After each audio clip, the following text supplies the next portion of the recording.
Alam mo po, nag-abroad ka, matutunan mo kung paano maging madamot. Bakit? Kasi alam mo kung paano kitain yung pera sa abroad.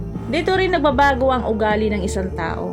Bakit? Dahil sa mga taong nakakasalamuhan nila na hindi nila kaugali. Dahil sa mga taong nakakasalamuhan nila na iba't iba ang pag-uugali. Karamihan sa mga tao sa Pilipinas at hindi naging OFW kailanman, hinuhusgahan nila yung mga tao na naging OFW na kesyo mayaman na kesyo nasa ibang bansa na kesyo nakahawak na ng pera, na kesyo gumaan ng buhay, lumaki ng bahay mayabang na.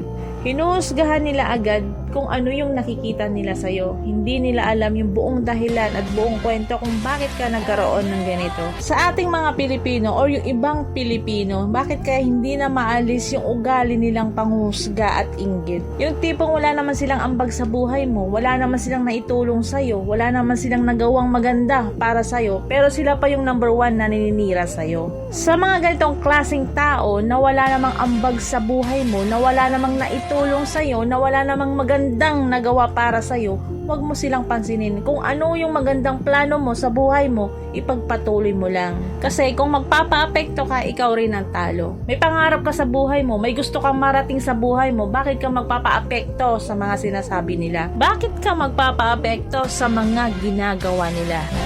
Hindi naman masama yung masyado kang matulungin, o kaya yung masyado kang mapagbigay sa pamilya mo. Ang masama